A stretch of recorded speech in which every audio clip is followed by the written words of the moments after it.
members or for the answer given by ministers. So I encourage all members to engage in respectful debate, as our constituents would expect. We now come to premises questions. Josh Fenton-Flynn.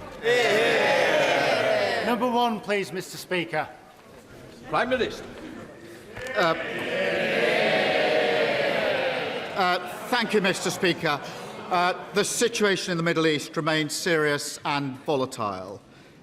This government will be resolute in our focus, protecting British lives, bringing our people home and safeguarding our national interest. Mr. Speaker, today my thoughts are with the family and friends of Sarah Everard on this very painful anniversary. 5 years ago, I said her death had to be a turning point, and this government is committed to halving violence against women and girls. We are acting in our schools, our police forces, online and offline, to keep women and girls safe, to prevent boys and men becoming abusers, and supporting victims to get justice and closure.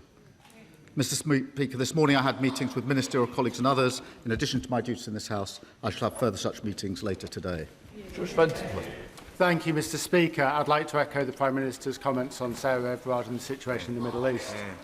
From the sound mixing desks made by Calrec in Hebden Bridge, which brought the world its Winter Olympics coverage, to the valves made by Blackhole Engineering in Brighouse, which bring water to New York City, Calder Valley's specialist manufacturing is recognised the world over.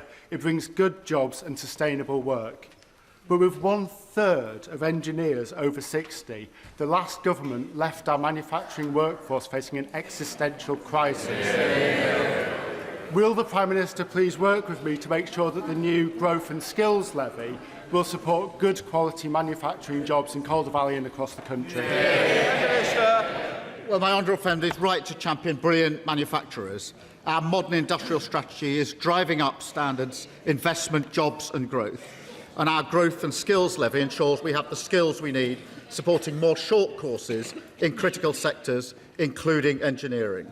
We're investing over £700 million to support thousands more young people into apprenticeships, in stark contrast to the 40% fall in apprenticeships starts under the party opposite. Kevin Baird, not the Leader of the Opposition.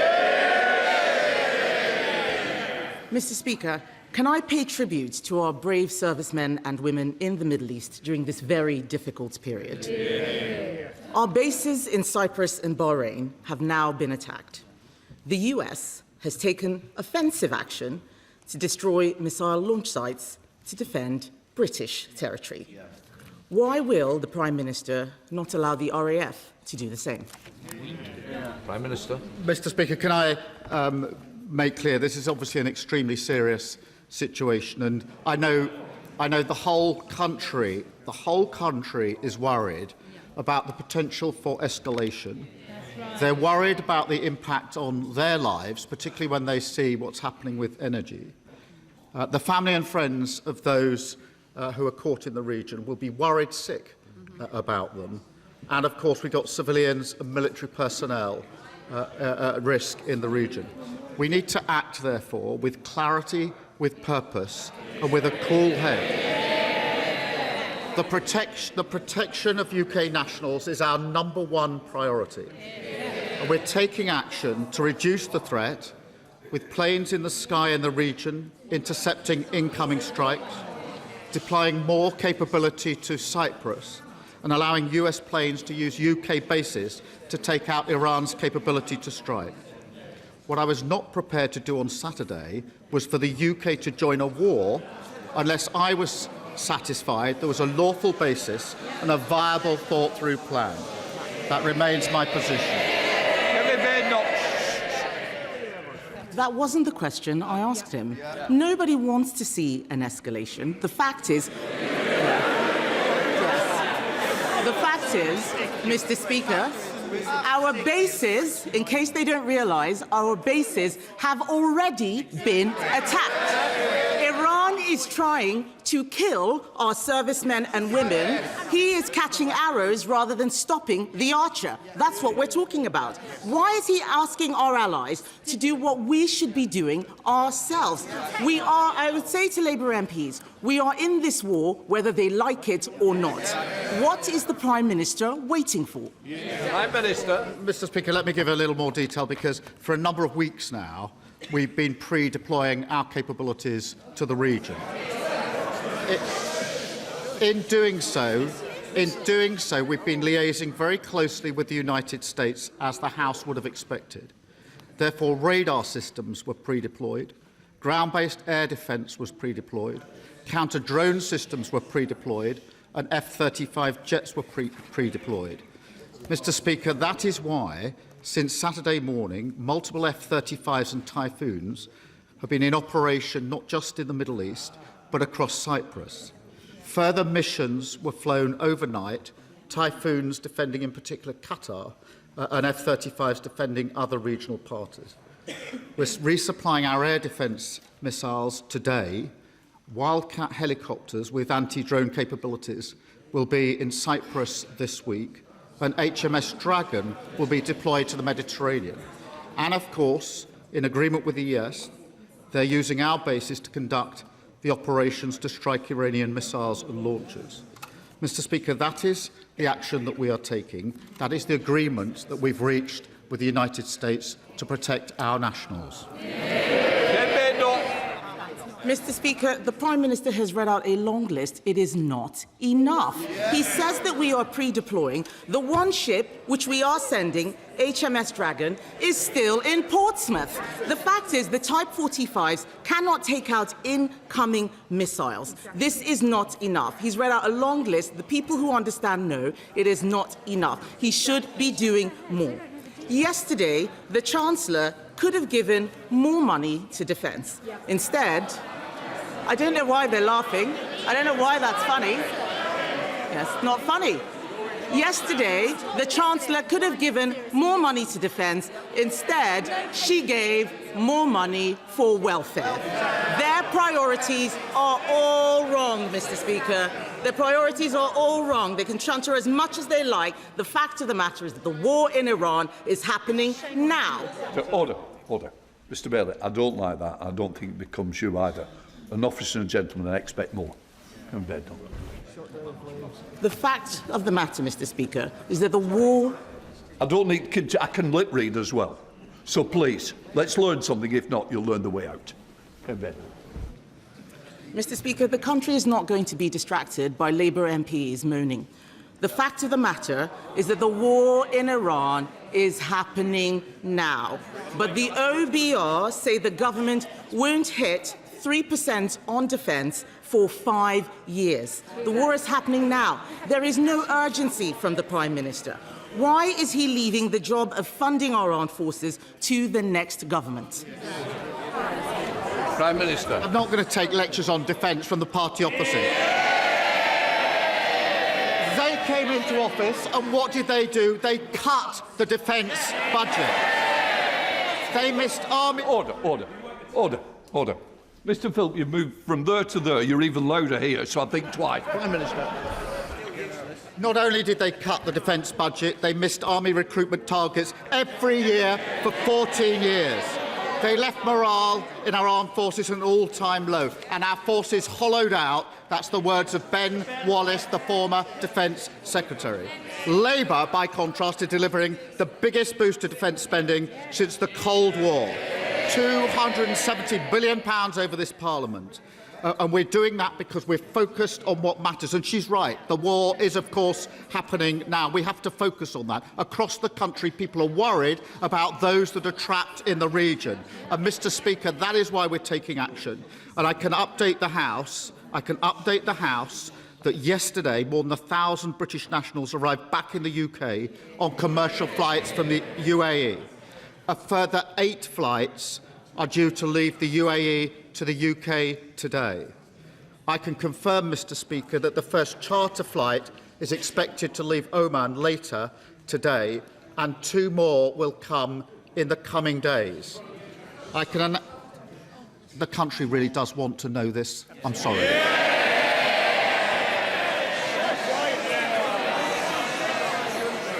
Family and friends are worried sick about people who are caught out. I will not be put on. I can announce, Mr. Speaker, we will lay on additional charter flights in coming days. British Airways are now laying on an extra flight from Oman, and the Foreign Secretary will have further discussions today. And can I urge all those in the House who have constituents who are caught in this to make sure that they do register their presence so we can do whatever we can to help them get home safely. Mr. Speaker, I wasn't asking about evacuations. I was asking about defence spending. He needs to focus on the question he's being asked, not the statement that was prepared in the bunker. He stands there telling us that he's spending more money on defence. They're saying it. No, he isn't. In fact, they are cutting defence spending by £2.6 billion from the MOD budget this year. And that's why there are no Royal Navy warships in the Middle East, Mr. Speaker. In June last year, he should ask his Defence Secretary for the numbers, because that is what's happening. In June last year, Mr. Speaker, the government promised that its plan for funding our armed forces would be ready by autumn. In autumn, they promised it would be ready by the end of 2025. It is March 2026, and still nothing. So can the Prime Minister tell the House when his defence investment plan will finally be published? Prime Minister. Well, I'm sorry she's not interested in how people caught in the region are going to get home. I think for the vast majority of people watching this PMQs, that'll be the single most important thing on their mind. They cut defence spending, we're increasing defence spending. And we're doing that, Mr. Speaker, because we've stabilised the economy. Yesterday, the Chancellor announced inflation was down, interest rates down, borrowing down, debt down, investment, living standards growth up. Now, I know the Leader of the Opposition doesn't understand that. The Shadow Chancellor clearly doesn't understand that.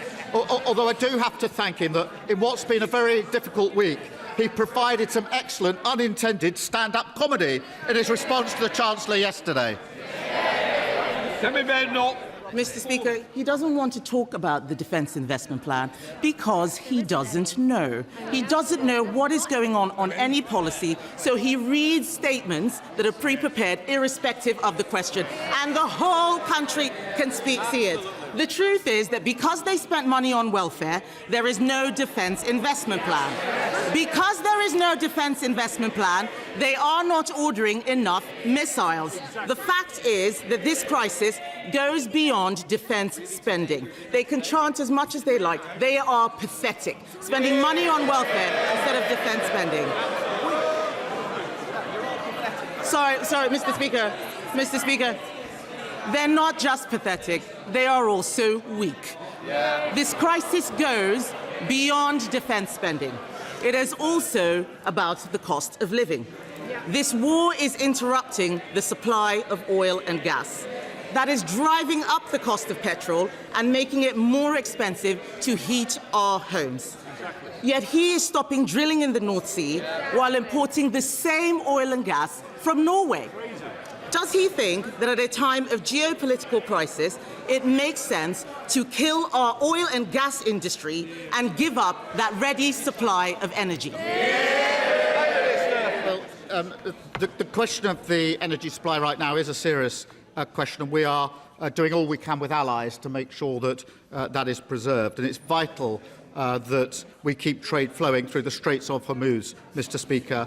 The Energy Secretary met the International Energy Agency yesterday, and the Chancellor is meeting oil and gas companies today. We're keeping in close contact with our allies and key industry players. Again, I think the country wants to know what we're doing now in relation to what's happening in coming days. Mr. Speaker, oil and gas will be part of our energy mix for many years to come.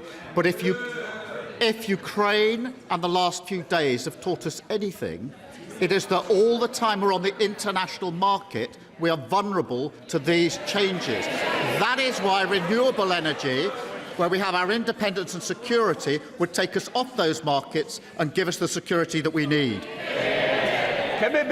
Speaker, the Prime Minister, again, does not understand the energy transition. You do not need to stop drilling in oil and gas to get renewables. This is basic stuff. He doesn't understand his policy. He's got a sea of orcs and goons who have no idea how anything is working at all.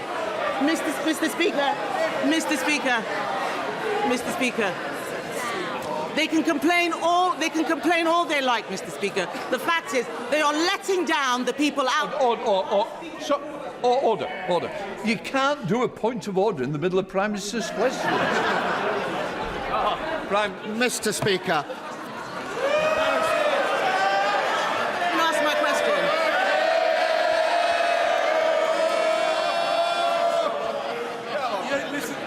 You don't listen to the questions anyway. Mr. Speaker, the situation in Iran shows this Prime Minister has the wrong priorities. When it comes to defence, it's someone else's job. When it comes to welfare, they find the money. When our bases are attacked, they call the lawyers. When our energy security is under threat, they stop drilling in the North Sea. Mr. Speaker, the truth is, in fact, Mr. Speaker, after last week's by-election, isn't the truth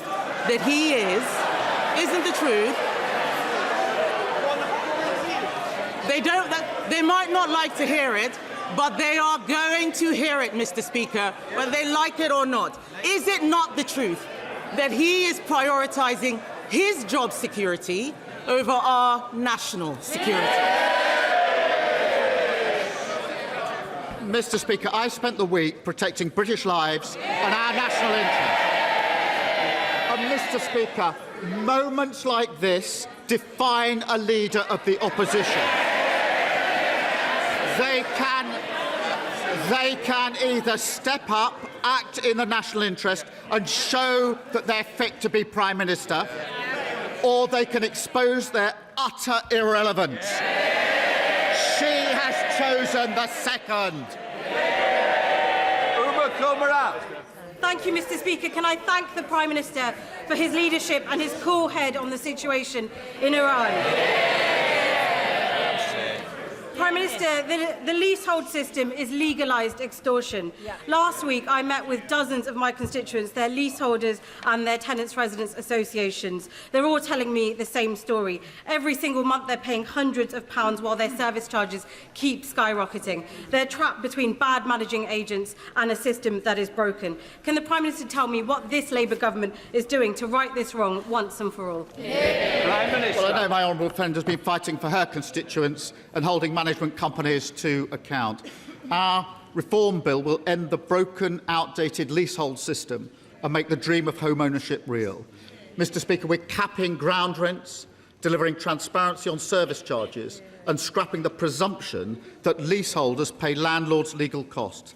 Our focus is on saving people money and giving them more control of their home and creating a fairer housing system. Sir Ed Davey, Leader of the Liberal Democrats.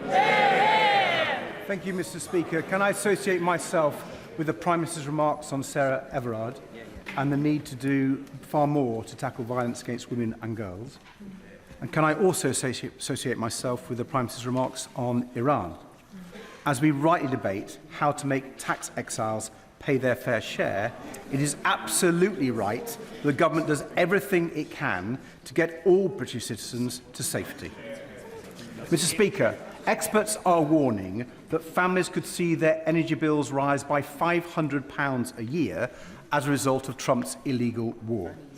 But millions of families and pensioners are already struggling to keep their heads above water thanks to years of a cost of living crisis.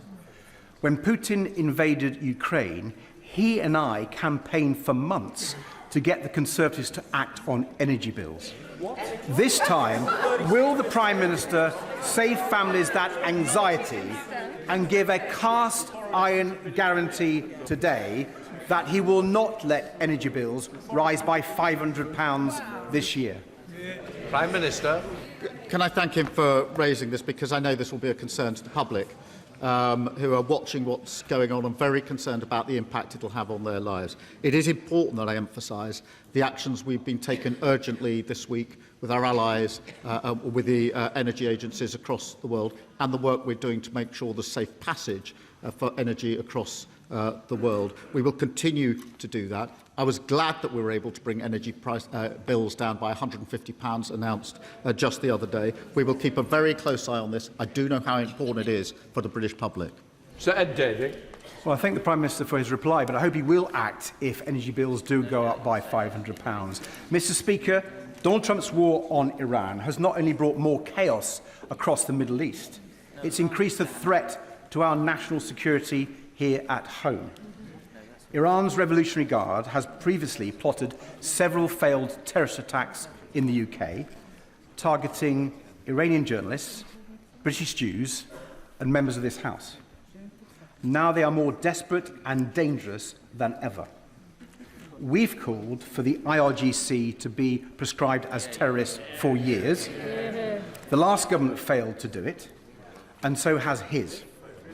So will the Prime Minister table emergency legislation to better protect our country from Iranian terrorists? Will he do it this week? Prime Minister. Can I just, again, thank you for raising this. It is very important, I say to the House, that as he would, and the House would expect, we are working 24/7 on dealing with any threats to this country. And I spoke on Monday about the 20 Iran-backed threats that we had successfully dealt with, and we continue to do so, and we're working on it 24/7, so it's important that I say that. In relation to the IRGC, obviously we've put in place a number of sanctions already. We don't comment on prescription, but we have made the case that there needs to be legislation to deal with state-backed terrorist groups, and we're looking into that. Sam Richmond. Thank you, Mr. Speaker. The surge in the global cost of oil and gas has the risk of pushing up food and energy prices, which is a real concern for my constituents in Bishop Auckland, just as we're turning a corner on the cost of living crisis.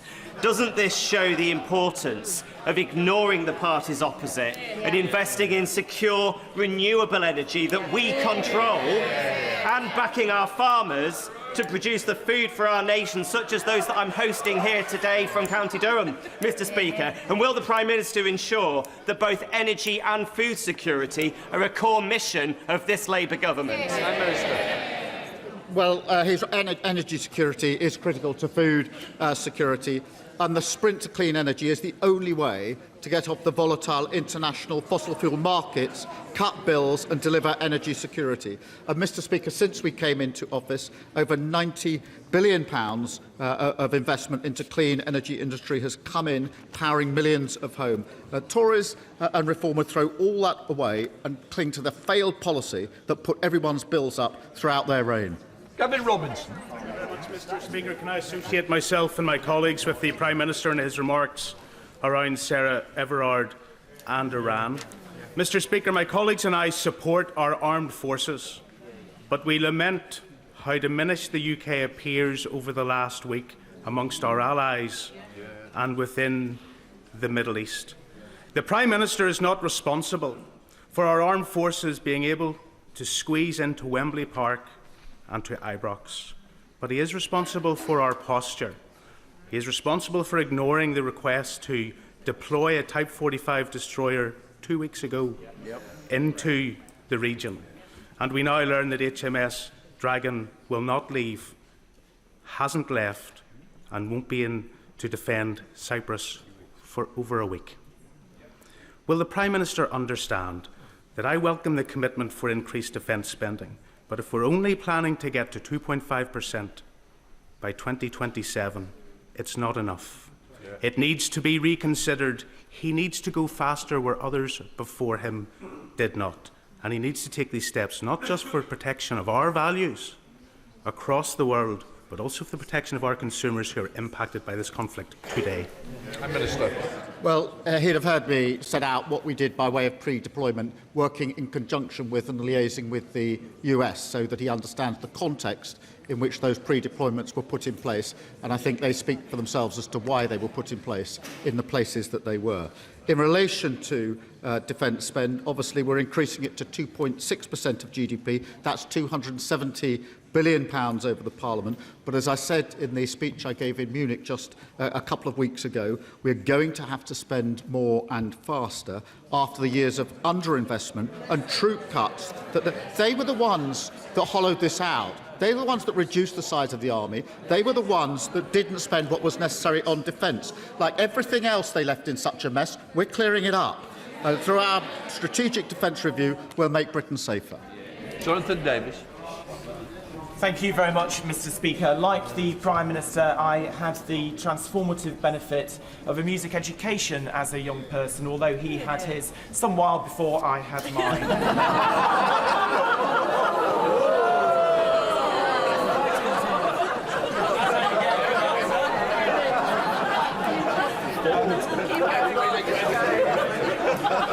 After more than a decade of declining music in schools, the government's new National Centre for Arts and Music Education and measures coming through the curriculum review will ensure that more young people benefit from the opportunities that my right honourable friend and I both had.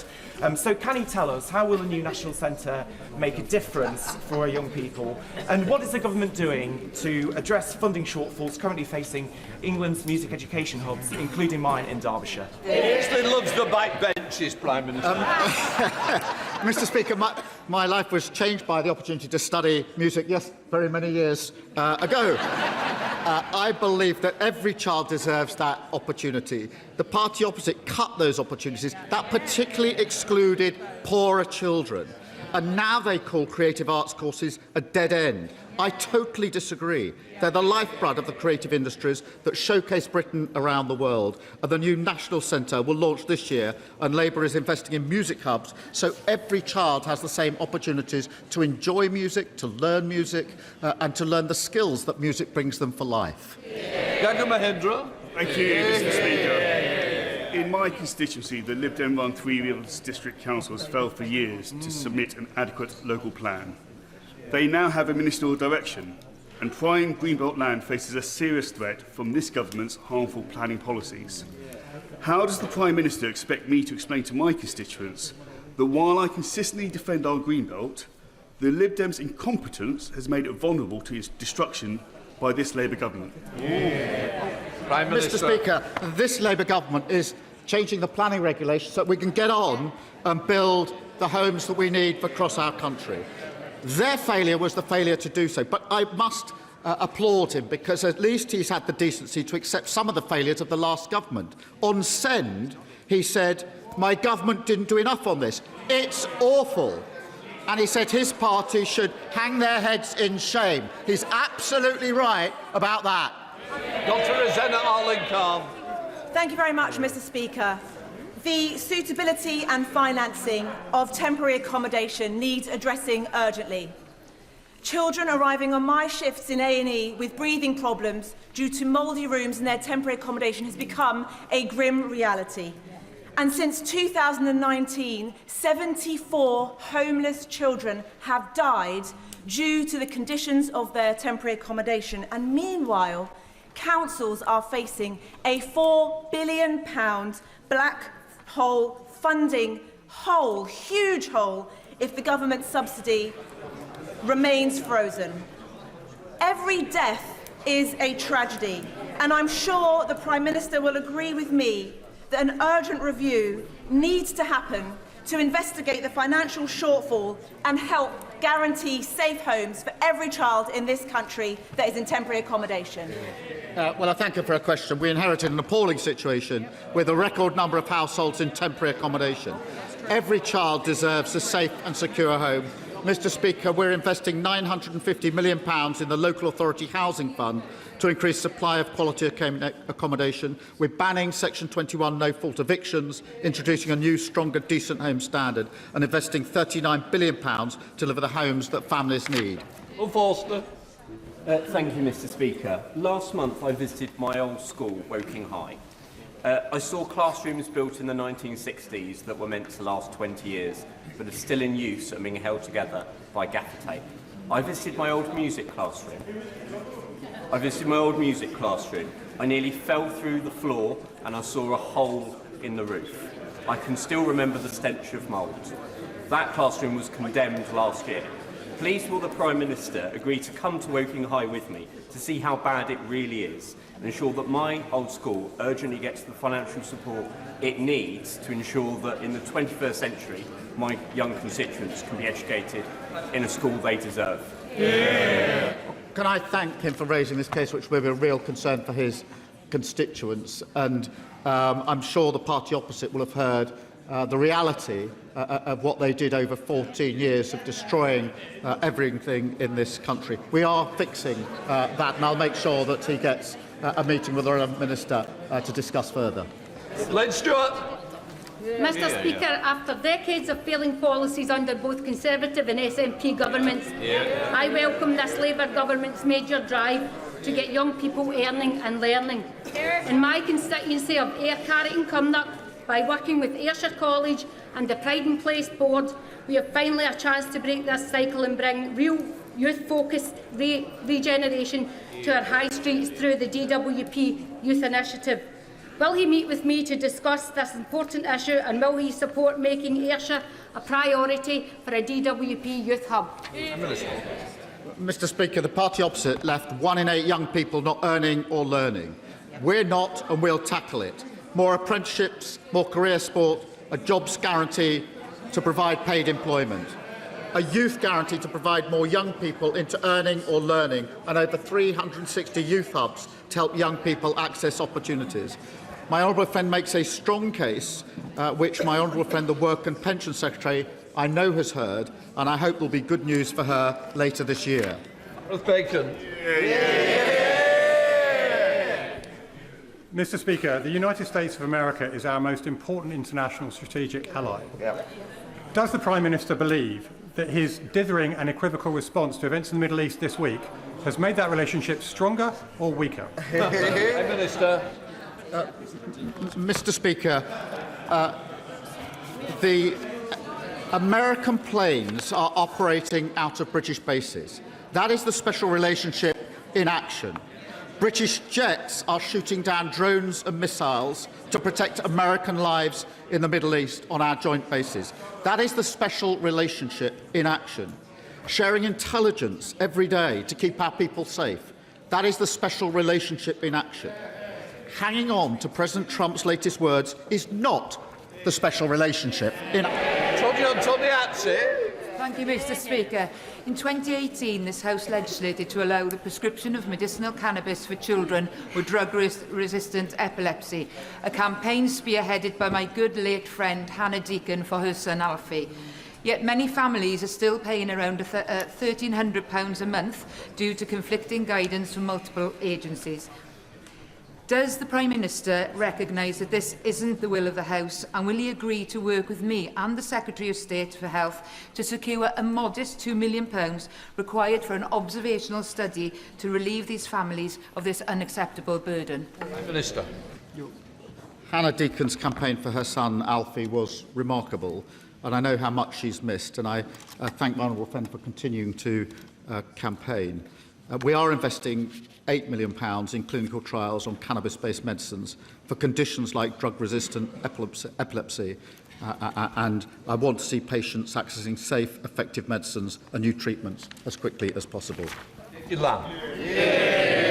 you, Mr Speaker. The Government's proposed terms of reference for the inquiry into rape and grooming gangs are fatally flawed, as victims and survivors have pointed out. They won't address the role that race and religion played in motivating these crimes. They won't lead to prosecutions for those involved in the cover-up. And they won't even investigate all cases, only a select few. The consultation on these terms ends this Friday. If enough people call for changes, including through groomingangjustice.uk, will the Prime Minister please assure us that the final terms of reference will reflect these concerns? Baroness Longfield is now beginning the work of the